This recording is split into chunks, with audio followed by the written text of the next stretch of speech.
Hello everyone, जय Hind friends. आज की इस वीडियो में हम पढ़ेंगे यूपी बोर्ड क्लास 7 का एग्रीकल्चरल साइंस चैप्टर नंबर 7 है फल परिरक्षण। कृषि विज्ञान का पार्ट नंबर 7 फल परिरक्षण। आइए वीडियो की शुरुआत करते हैं। सबसे पहले यहाँ पे प्रश्न नंबर 1 दे रखा है, सही उत्तर पर सही का निशान लगाइए। पहला प्रश्न है, फल तथा सब्जियों को बिना खराब हुए अधिक दिनों तक सुरक्षित रखा जा सकता है। पॉइंट नंबर 1 है परिरक्षक के द्वारा। पॉइंट नंबर 2 है वास्तविक अवस्था में रख करके। पॉइंट नंबर घ है केवल सुखाकर, या पॉइंट नंबर घ है पकाकर। तो इसका राइट आंसर हो जाएगा जो हमारे दोस्तों खाद्य पदार्थ होते हैं, फल सब्जियां, इनको बिना खराब हुए अधिक दिनों तक हम परिरक्षक के द्वारा रख सकते हैं। अब ये परिरक्षक शब्द क्या होता है आगे हम लोग जानेंगे इसके बारे में। अगला प्रश्न है, स्क्वैश तैयार किया जाता है। तो दोस्तों यहाँ पे पूछ रहा है कि स्क्वैश जो होता है किससे तैयार किया जाता है। पहला ऑप्शन है नींबू से, दूसरा है केले से, तीसरा है सेब से, या चौथा ऑप्शन है अंगूर से। तो इसका राइट आंसर हो जाएगा ऑप्शन नंबर का, नींबू से स्क्वैश तैयार किया जाता है। प्रश्न नंबर 3 है परिरक्षक के रूप में प्रयोग किया जाता है। पहला ऑप्शन है सोडियम बेंजोएट, दूसरा है पानी, तीसरा है नमक, चौथा ऑप्शन है जीवाणु। तो दोस्तों यहाँ पे जो परिरक्षक के रूप में हम इस्तेमाल करते हैं उसका नाम है सोडियम बेंजोएट। सोडियम हमारा होता है सोडियम बेंजोएट होता है, जो कि एक परिरक्षक के रूप में, एक प्रिजर्वेशन के रूप में हम इस्तेमाल करते हैं। इंग्लिश में हम परिरक्षक को प्रिजर्वेशन कहते हैं। ठीक है। अगला प्रश्न है डिब्बाबंदी करने हेतु पात्र को भरने से पहले हम क्या करते हैं। मान लीजिए डिब्बा बंद कर रहे हैं, उससे पहले जो पात्र हमारा होता है उसको हम क्या करते हैं। तो पहला ऑप्शन है पानी से धो लेना चाहिए, हमें धूप में रखना चाहिए, खौलते पानी में उबालना चाहिए, या हम कह सकते हैं पात्र को ठीक से साफ कर लेना चाहिए। तो इसका राइट आंसर हो जाएगा जो हमारा पात्र होता है उसको क्या करना चाहिए, खौलते हुए पानी में उबालना चाहिए। क्यों ऐसा करना चाहिए? तो ऐसा करने से ये होता है जो पात्र के अंदर और बाहर जीवाणु होते हैं वो मर जाते हैं। प्रश्न नंबर 2 है रिक्त स्थानों की पूर्ति कीजिए। इसमें से पहला प्रश्न पूछा है कि फल तथा सब्जियों को बिना खराब हुए अधिक दिनों तक सुरक्षित रखना क्या कहलाता है। तो दोस्तों फल और सब्जियों को बिना खराब हुए अधिक दिनों तक रखना हमारा फल परिरक्षण कहलाता है। पॉइंट नंबर 2 है बैक्टीरिया तथा कवक खाली स्थान से ताप पर नष्ट हो जाते हैं। तो दोस्तों जो बैक्टीरिया और कवक होते हैं वो अगर हम उनको 71.74 डिग्री सेंटीग्रेड टेम्परेचर पर गर्म करते हैं तो उस टेम्परेचर पर जाके ख़त्म हो जाते हैं, नष्ट हो जाते हैं। फल तथा उससे निर्मित पदार्थों को खाली स्थान नष्ट कर देता है। तो जो फल वाले और उससे बने जो पदार्थ होते हैं फ्रेंड्स, वो क्या होता है कि जब भी उस पर कवक या फफूंद लग जाती है तो उस पदार्थ को वो नष्ट कर देते हैं। अगला प्रश्न है नींबू का स्क्वैश तैयार करने के लिए किस तरीके के फलों को लेना चाहिए। तो नींबू का स्क्वैश तैयार करने के लिए हमें ताज़े फलों का चयन करना चाहिए, यानी कि ताज़े फल लेने चाहिए। अगला प्रश्न है पोटेशियम मेटा बाइसल्फाइड ये क्या है। तो ये भी एक आपका परिरक्षक है। ठीक है, ये जो रसायन होता है ये भी जो पोटेशियम मेटाबाइसल्फाइड है एक रसायन है जो कि परिरक्षक के रूप में उपयोग किया जाता है। अगला प्रश्न है प्रश्न नंबर 3 है निम्नलिखित कथनों में सही पर सही तथा गलत पर गलत का निशान लगाएं। पहला पॉइंट यहाँ पे दे रखा है, पहला कथन दे रखा है फल तथा सब्जियों को अधिक दिनों तक बिना खराब हुए सुरक्षित रखना फल परिरक्षण कहलाता है। ये बात बिल्कुल सही है। दूसरा पॉइंट है बैक्टीरिया द्वारा फलों को अधिक दिनों तक सुरक्षित रखा जा सकता है। ये बात बिल्कुल गलत है। बैक्टीरिया जब लग जाते हैं, फफूंदी लग जाती है तो फल को खराब कर देते हैं, सड़ा डालते हैं। पॉइंट नंबर ग है कवक खमीर तथा एंजाइम द्वारा फल तथा उससे निर्मित पदार्थ खराब हो जाती है। बात बिल्कुल सही है। जो कवक होते हैं, खमीर होते हैं तथा एंजाइम्स होते हैं, इनके द्वारा जो फल होता है उससे निर्मित जो पदार्थ होते हैं वो क्या होते हैं, जल्दी खराब हो जाते हैं। अगला पॉइंट है केले से स्क्वैश तैयार किया जाता है। तो केले से आप स्क्वैश नहीं तैयार कर सकते हैं। ठीक है। प्रश्न नंबर 4 है स्तंभ का स्तंभ खा से सुमेल कीजिए या सुमेलित करके लिखना है। तो आइए स्तंभ का को स्तंभ खा से बनाते मिलाते हैं। स्तंभ का में आपको देख रखा है मुरब्बा, बनाया जाता है किससे? सॉस तैयार किया जाता है किससे? मुरब्बा की में चीनी की मात्रा जो होती है कितनी होनी चाहिए? खमीर का प्रभाव मुख्य रूप से किस पे पड़ता है? तो मुरब्बा की बात करते हैं। मुरब्बा हमारा जो होता है वो आंवले से बनाया जाता है इस क्वेश्चन के हिसाब से, ठीक है। सॉस तैयार किया जाता है। सॉस हम टमाटो सॉस जो होता है हमारा, तो सॉस को हिंदी में हम कहते हैं चटनी, ठीक है।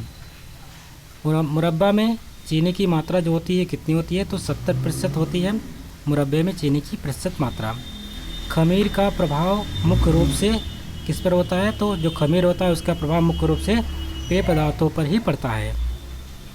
प्रश्न नंबर 5 है, बैक्टीरिया फल तथा फल पदार्थों को कैसे नष्ट कर देते हैं? जो बैक्टीरिया होते हैं वो फल या फल से बने जो पदार्थ होते हैं उनको कैसे नष्ट कर देते हैं, इसके बारे में पूछ रखा है। तो इसमें लिखेंगे बैक्टीरिया एक कोशिका वाले सूक्ष्म जीव होते हैं। फल तथा फल पदार्थों पर इनका आक्रमण होने से वे सड़ जाते हैं। तो इनका जब भी आक्रमण फल या फल से बने पदार्थों पर होता है तो क्या होते हैं? वो सड़ जाते हैं। प्रश्न नंबर 2 है, बोतल बंदी में पात्र को खौलते पानी में क्यों उबालते हैं? जो बोतल बंदी होता है उसमें जो पात्र होता है पात्र को खौलते हुए पानी में क्यों उबाला जाता है, इसके बारे में पूछा है। इसको मैंने पहले ही बता दिया था। उबालने के लिए पात्र के अंदर, उबालने से क्या होता है, जो पात्र के अंदर के जीवाणु रहते हैं, बैक्टीरिया रहती है, वो दोस्तों क्या होते हैं, अंदर और बाहर के जीवाणु खत्म हो जाते हैं। इसलिए जो पात्र होता है बोतलबंदी करने से पहले उसको अच्छी तरीके से उबाल लेना चाहिए। प्रश्न नंबर 3 है, आंवले का मुरब्बा कैसे बनाया जाता है? तो इसकी पूरी विधि आपको लिखनी है। सबसे पहले हमें क्या करना होता है आंवले के मुरब्बा बनाने के लिए? सर्वप्रथम क्या करें, आंवले को धोकर स्टील के कांटों से गोद लें। फिर इसमें क्या करते, 2% आप फिटकरी के उबलते हुए घोल में 5 से 10 मिनट पकाते हैं। उसके बाद आपको क्या करना है कि भगोने में 1 किलोग्राम आंवले के लिए 1.5 किलोग्राम चीनी डालते हैं। तो ये भगोने में आपको ले लेना है चीनी, वो भी कितना लेना है, अगर 1 किलो आपके पास आंवला है तो 1.5 किलो आप चीनी ले लीजिएगा। पहले भगोने में चीनी की तह फिर आंवले की तह लगाते हैं। सबसे पहले आपको भगोने में चीनी की तह लगानी है, फिर आंवले की तह लगानी है, फिर उसके बाद ऊपर से चीनी डाल देना है। इस प्रकार से तह लगानी है आपको। तह लगाने के बाद आंवले को चीनी की तहों के बीच में 24 घंटे रखते हैं। अब दो ऊपर और नीचे हम चीनी रखेंगे, बीच में आंवले डाल देंगे, उसको ऐसे ही छोड़ देंगे 24 घंटे के लिए। दूसरे दिन आंवले निकालकर चीनी की चाशनी बनाकर आंवले को 24 घंटे उसमें छोड़ देते हैं। अब दूसरे दिन क्या करते हैं, हमको क्या करना है, जो हमारा आंवला होता है उसमें से निकाल लिया जाता है। निकालने के बाद जो चीनी होती है उसकी चाशनी बना ली जाती है। चाशनी बना करके आंवले को फिर से उस चाशनी में 24 घंटे के लिए छोड़ दिया जाता है।